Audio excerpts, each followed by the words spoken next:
السلام علیکم ورحمۃ اللہ وبرکاتہ۔ آج کی ویڈیو میں آپ سب کو یوم عاشوراء کے اعمال کے بارے میں بتانے والی ہوں، تو اللہ تعالی ہم سب کو اس پر عمل کرنے کی توفیق عطا فرمائے، آمین۔ یوم عاشوراء کا جو روزہ ہے نا، وہ اسلام سے قبل اہل مکہ اور یہودی بھی رکھا کرتے تھے، یعنی اسلام سے پہلے کا جو زمانہ تھا اس زمانے میں اہل مکہ کے لوگ اور یہودی بھی یہ روزہ رکھا کرتے تھے۔ اور ایک حدیث ہے حضرت عروہ رضی اللہ تعالیٰ عنہ سے مروی ہے کہ ام المومنین عائشہ رضی اللہ تعالیٰ عنہ نے فرمایا، قریش زمانہ جاہلیت میں یوم عاشوراء کا روزہ رکھا کرتے تھے، یعنی قریش کے جو لوگ ہیں وہ زمانہ جاہلیت میں یہ روزہ رکھا کرتے تھے۔ آپ صلی اللہ علیہ وسلم بھی زمانہ جاہلیت میں اس دن کا روزہ رکھا کرتے تھے۔ پھر جب حضور صلی اللہ علیہ وسلم مدینہ منورہ میں تشریف لائے تو رمضان کے جو روزے ہیں وہ فرض ہو گئے۔ جب ہجرت کیے آپ صلی اللہ علیہ وسلم نے اور مدینہ منورہ میں جب تشریف لائے، تبھی رمضان کے روزے ہیں وہ فرض ہو گئے۔ تب سے یوم عاشوراء کا جو روزہ ہے وہ چھوڑ دیا گیا۔ جس کا جی چاہے وہ یوم عاشوراء کا روزہ رکھے اور جس کا جی چاہے چھوڑ دے۔ اس طرح سے جس کا جی چاہتا تھا وہ رکھتا تھا اور جس کا جی چاہتا تھا وہ چھوڑ دیتا تھا۔ چنانچہ حضور صلی اللہ علیہ وسلم نے اس دن کا روزہ رکھا اور دوسروں کو بھی روزہ رکھنے کا حکم فرمایا۔ اس کے بعد آپ صلی اللہ علیہ وسلم نے رمضان کے روزے جب فرض ہو گئے تو اس کے بعد رسول صلی اللہ علیہ وسلم نے اس دن کا روزہ رکھا اور دوسروں کو بھی اس دن کا روزہ رکھنے کا حکم فرمایا۔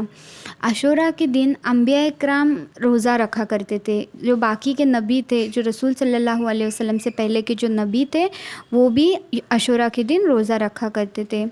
حضور محسن کائنات صلی اللہ علیہ وسلم نے اپنی امت کو بھی اس دن روزہ رکھنے کا حکم ارشاد فرمایا۔ ہم رسول صلی اللہ علیہ وسلم کی امتی ہے تو ہمیں بھی اس دن کا روزہ رکھنا چاہیے، کیونکہ ہمیں ہمارے پیارے نبی محمد صلی اللہ علیہ وسلم نے روزہ رکھنے کا حکم فرمایا اور خود انہوں نے بھی رکھا تھا، تو ہمیں بھی رکھنا چاہیے۔ اور اس کی بہت زیادہ فضیلت ہے۔ یہ نفل روزہ ہے، لیکن نوافل کے ادا کرنے سے بھی انسان اللہ کی محبت پاتا ہے، اس لیے ہمیں یہ روزہ رکھنا چاہیے۔ اور عرفہ کا روزہ عاشوراء کے روزے سے افضل ہے۔ عرفہ کا روزہ 2 سال کے گناہوں کا کفارہ ہے اور محرم کا روزہ 1 سال کے گناہوں کا کفارہ ہے، اس لیے عرفہ کے روزے کی زیادہ فضیلت آئی ہے۔ تو ہمیں دونوں بھی روزے رکھنے چاہیے، عرفہ کے بھی اور جو یہ عاشوراء کا روزہ ہے وہ بھی ہمیں رکھنا چاہیے۔ اور حضور صلی اللہ علیہ وسلم کا ارشاد ہے کہ 9-10 کا روزہ رکھو یا پھر 10-11 کا، دونوں میں سے کوئی بھی ہم رکھ سکتے ہیں، لیکن ایک روزہ ہمیں نہیں رکھنا ہے، کیونکہ یہودی بھی یہ روزہ رکھا کرتے تھے اور اگر ہم بھی ایک روزہ رکھیں گے تو یہودی سے ہماری مشابہت ہو جائیں گی، اس لیے رسول صلی اللہ علیہ وسلم نے ایک روزہ رکھنے سے منع فرمایا۔ یا تو کوئی 9واں-10واں روزہ رکھے یا پھر 10واں-11واں رکھے۔ تو انشاءاللہ اللہ تعالی ہم سب کو یہ روزہ رکھنے کی توفیق عطا فرمائے، آمین۔ یوم عاشوراء کے دن ہمارے جو انبیاء اکرام ہیں ان کے ساتھ چند واقعات پیش آئے تھے، تو وہ بھی میں آپ کو بتا رہی ہوں، یہ ہمیں پتہ ہونے چاہیے۔ اللہ تعالیٰ نے اس دن آدم علیہ السلام کی توبہ قبول کی تھی۔ حضرت ادریس علیہ السلام کو اس روز مقام بلند کی طرف اٹھا لیا۔ حضرت نوح علیہ السلام کی کشتی اس روز جودی نامی پہاڑ پر ٹھہری تھی۔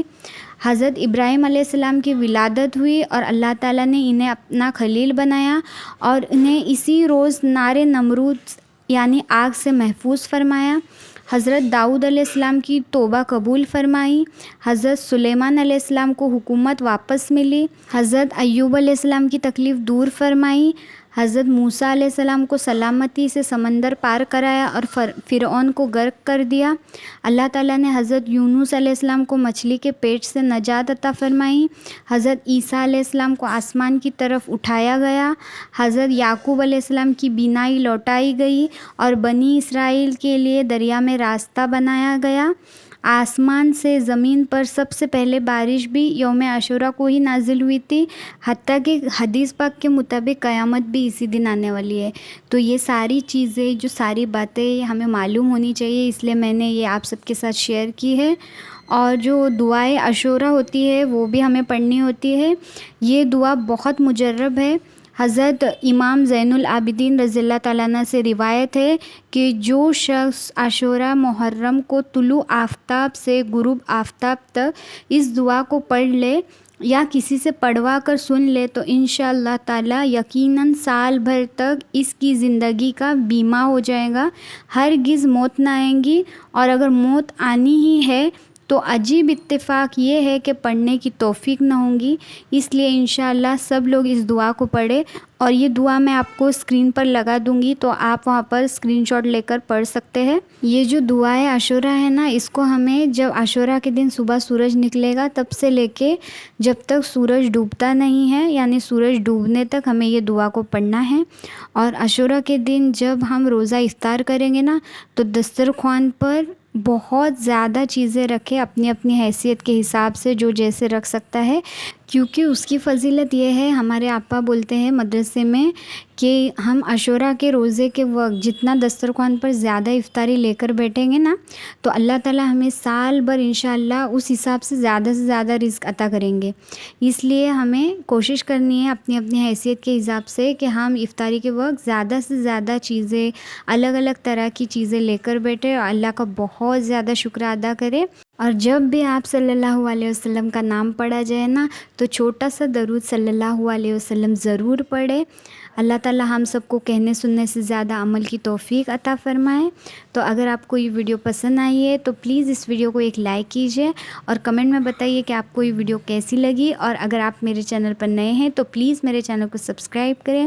مجھے بھی بہت زیادہ اپنی دعاؤں میں یاد رکھیے، اپنا خیال رکھیے، اور ابھی ملتے ہیں نیکسٹ ویڈیو میں۔ تب تک کے لیے السلام علیکم ورحمۃ اللہ وبرکاتہ۔